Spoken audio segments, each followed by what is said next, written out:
Hi guys, this is Raymart Murphy Vlog and welcome back to my YouTube channel. So for today's video, pag-uusapan natin ngayon ang ating Xpander GLS Automatic 2025 model. So bago tayo mag-start, kung hindi ka pa nakasubscribe, please do subscribe para updated ka na rin sa mga latest video natin at para makatulong na rin mag-grow yung YouTube channel natin at makapag-create pa tayo ng more contents or more video para sa mga balak mag-avail ng mga Mitsubishi units. So meron tayong tatlong topic para sa ating Xpander GLS Automatic 2025. Number 1, syempre, unit demonstration at kung ano ba yung bago sa ating 2025 model.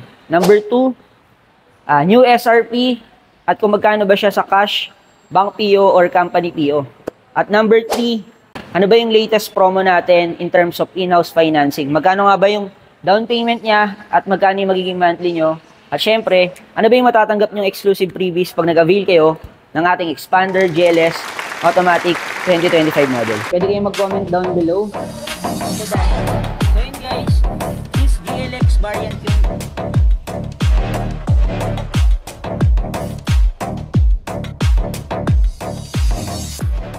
for the front grille, gumagamit pa rin tayo ng dynamic shield fascia design. And for the windshield, gumagamit naman tayo ng green laminated with insulated sound technology. At since top of the line yung ating GLS variant, in terms of headlight, gumagamit na tayo ng T-shape LED na headlight. At meron na rin tayong fog light na magagamit mo sa mga foggy season or rainy days. At pagdating naman sa engine, gumagamit tayo ng 1.5 liters 4 inline double overhead cam with MyVec technology. Ano nga ba ang MyVec technology? Ang MyVec technology is nagbibigay ng more power and torque, less emission, and fuel efficiency. And in terms of braking system, meron na tayong anti-lock braking system and electronic brake force distribution. At syempre, meron tayong maangas na 17-inch, two-tone alloy wheels. Even yung spare tire niya is same pa rin na naka-alloy. Isa ito sa dahilan bakit dapat mambiling si Xpander kumpara mo sa ibang MPV. Dahil meron siyang ground clearance na 225mm na parang SUV. For the gasoline capacity, meron tayong 45 liters gas or unleaded. At alam mo ba, na kaya niyang tumakbo ng 21 kilometers per liter. Since GLS variant nga tayo, gumagamit na tayo ng power side mirror. Ibig sabihin, meron na siyang switch para ma-fold yung pinaka side mirror natin. And syempre, since top of the line nga tayo, gumagamit na tayo ng keyless operating system. Pwede ka nang mag-lock or unlock gamit yung button natin. So, sa ganitong features, hindi mo na kailangan ilabas yung susi. Basta within 70 cm, just click the button and pwede ka nang pumasok sa pinto. So yun guys, kaya isa rin si Xpander, isa sa mga best selling na MPV dahil sa pagiging user-friendly niya. So number 1, adjustable yung manibela natin, no? So meron siyang tilt and telescopic technology. At yung manibela natin is gumagamit ng electronic power steering wheel. So ano ba yung electronic power steering wheel? Ito yung pinakamalambot na manibela na pwedeng ma-drive sa isang kotse. So electronic siya. So napakalambot niya i-maneuver. Even na babae yung nag-drive or beginner yung nag-drive, mas madadalian siyang gamitin ito. At bukod doon, meron din tayong 6-seat adjustment, no? So dito sa driver side natin may makikita kayong button. So yung button na to is for the side mirror, no? So meron siyang left and right para ma-control yung side mirror. Ang best thing dito sa ating Xpander GLS na 2025 model, meron siyang power side mirror. Ibig sabihin ng power side mirror, pwede mo siyang i-fold at saka i-unfold. Unlike kasi sa mga normal na MPV, manual mo pa siyang i-fold. So pag napadaan kayo sa mga eskinita, hindi na kayo mag-worry. Lalo na pag mag-isa lang kayo, just click the button and automatic mag-fold yung parehong side mirror natin. So itong button na to, naka-automatic na siyang naka-on once sa pagkakuha niya ng Mitsubishi unit. Isa rin to sa mga advantage ng top of the line. Ang tawag dyan is MSAC, no? Or MSAC. Ang purpose niyan, pagka nagkaroon ng sharp curve or slippery na daan, nagkakaroon kayo ng more traction. So, naiiwasan dyan yung aksidente pag may ganyan kayo. So, naka-on lang siya by default. Pag gusto mo siya i-off, syempre, i-click mo to. Yan. Ito naman tayo sa door ng door side. So, kung mapapansin nyo, naka-separate na yung central door lock natin. So, ito yung central door lock, tapos unlock. At syempre, meron din tayong powered window at pang-lock ng window natin. Dito sa steering wheel natin, meron tayong hands-free mode na tinatawag. So, pwede mo kontrolin yung SDA natin gamit yung mga button na to. At syempre, naka 3-spoke, leather wrap na rin tayo, with chrome accent. Since MPV na tayo, gumagamit na tayo ng cruise control. Once na naka 40 kilometers pataas ka na, pwede mo na i-click yung cruise control button and set. No? Makikita mo yun sa meter cluster mo na nakaset na siya. Pwede mo nang bitawan yung accelerator pedal at kusa na itong tatakbo sa desire mong bilis. Bagay ito sa mga NLEX or SLEX or sa mga road merong speed limit para maiwasan din natin yung speed limit at maiwasan natin yung foot fatigue. So since GLS variant tayo, gumagamit pa rin tayo ng one start push start button. For the aircon, gumagamit tayo ng digital single zone aircon. For the transmission, gumagamit tayo ng 4-speed automatic. Kung mapapansin nyo, iba na yung braking system natin kumpara mo sa mga normal na sasakyan. Kasi naka-electronic parking brake na tayo. Same pa rin ang purpose, pull and push pa rin. Pero para malaman kung naka-engage yung electronic parking brake natin, dapat nakailaw siya. Yung additional features ng electronic parking brake natin is yung brake auto hold. Ganun din, pagka malalaman mo kung na-engage yung brake auto hold natin, dapat naka-green yan or lalabas siya sa meter cluster. Purpose ng brake auto hold natin is pagka sobrang traffic. Normally kasi pagka nasa biyahe tayo at traffic, syempre madalas nagpepreno tayo. Tapos pag sobrang tagal ng traffic, nililipat natin yung transmission from drive to neutral at nagpa-parking brake pa tayo. Pero since meron tayong brake auto hold, so naka-engage yan, full stop ka, automatic pag binitawan mo ngayon yung gas pedal, hindi siya under. So, naglilas yun ng 10 minutes. Pwede mo siya i-drive ulit basta tumapak ka sa gas pedal. At pag nag-brake ka ulit, basta naka-activate pa siya, same pa rin ang scenario. Hindi mo na kailangan magpalit ng transmission at mag-parking brake. So, sa seat materials na ginamit natin, meron tayong fabric cloth with diamond stitches. Since top of the line tayo, meron tayong armrest. So, sa armrest natin, pwede kayong maglagay ng water at meron na rin siyang tissue holder.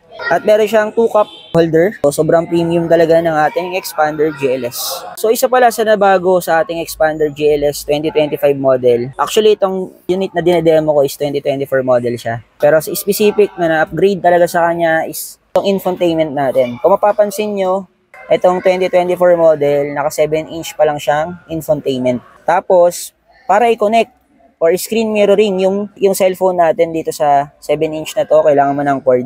Sasaksak mo yung cord dito, tapos lalabas na yung laman ng phone mo dito sa screen natin. Pero since sa 2025 model, naka 9-inch na tayo na infotainment.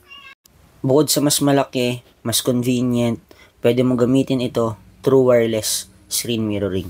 So yun guys, sa ating 2025 model na Xpander GLS, meron siyang seat capacity na 7 to 8. So, depende yon sa laki ng pamilya natin. At syempre, Pinoy tayo. Minsan yung 7 to 8 capacity, ginagawa nating 10. Dito sa second row natin, meron pa rin tayong armrest, no?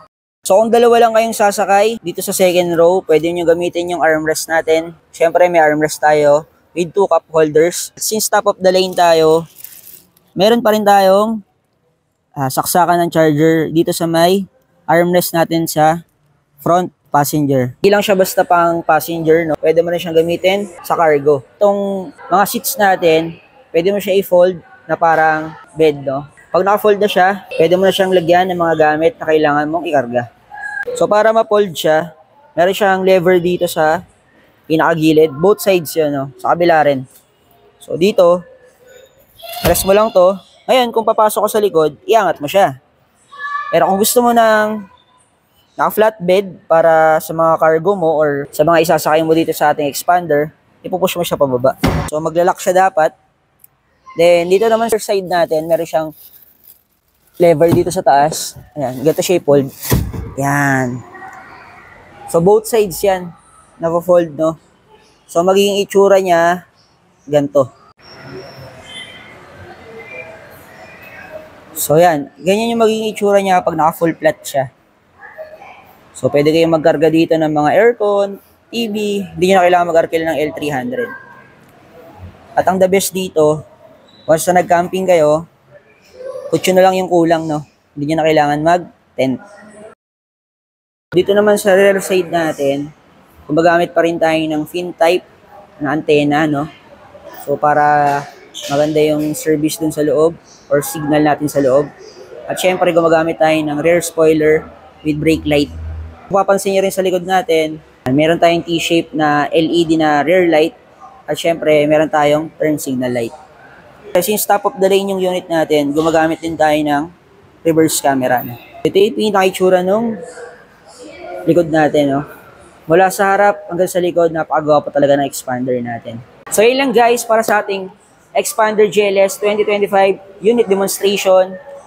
At bago tayo mag-proceed sa number 2 natin, isa pala sa mga nabago sa ating Expander GLS 2025, color variation. So kung mapapansin nyo, meron pa rin tayong red metallic. So same pa rin before, meron tayong 4 na color variant. Ang nawala sa ating 2025 model is yung blade silver metallic. So ang pumalit sa kanya is yung bronze metallic. So meron pa rin tayong 4 na kulay. Meron tayong greens bronze metallic, yung new color natin. Meron tayong red metallic. At syempre yung best seller natin na graphite gray. At yung special color natin na top of the line color is yung quartz pearl white. So yun nga pala guys, pag quartz pearl white yung napili nyo, meron siyang additional 15,000 any transaction, cash man yan or in-house financing sa SRP. Since meron tayong dalawang upgrade sa ating Expander GLS 2025 model, syempre yung price natin is nagtaas din from 1,198,000 to 1,231,000 ng SRP ng ating Expander GLS for quartz pearl white and 1,216,000 naman para sa ating 3 colors. Pag in-avail mo pala siya ng cash, company PO or bank PO, bibigyan ko kayo ng discount na 128,500 pesos. So ito yung magiging total price niya. At syempre ito yung mga inclusion niya. So yun guys, ang good news pala natin, kahit cash pa yan or company PO or bank PO pa yan, 5 years warranty tayo ngayong buwan. So di natin alam kung mag-extend siya, pero sana extended tayo pag napanood mo tong video na to. Ang promo naman natin in terms of in-house financing, naka-promo tayo ng 49K all-in down payment at ito yung magiging monthly niya for the 3 colors. And ito naman yung magiging monthly niya for the white color.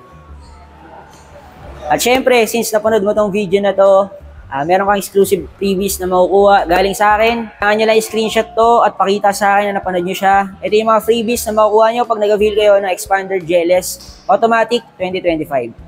So, ganito siya karami. Wow! Yan. Any color yan, basta in-house financing, makuha mo yung mga freebies na yan. And for inquiries, huwag nyo kalimutan na i-message ako dito sa aking social media. Dito sa aking contact number. Yan. Pwede kayong mag-test drive or unit viewing dito sa dealership namin, which is located kami sa Pink Motors sa Ciudad Santos, Tondo, Manila. At kung nagustuhan mo tong video natin, huwag mo kakalimutan mag-subscribe at sa akin ka mag-avail. Ipapangako ko sa iyo ang 24/7 after sales service at syempre, no hidden charges. Kung umabot ka dito sa dulo ng video na to, please comment mo naman sa baba kung saan yung location mo para malaman ko kung saan umabot yung video natin. And once again, this is Raymart Marfil, one of the sales executive dito sa Mitsubishi Abad Santos. At kung naghahanap ka ng reliable agent, may freebies na binibigay, no hidden charges, at 24/7 after sales. Ano pang hinihintay mo? Message me and see you sa release day.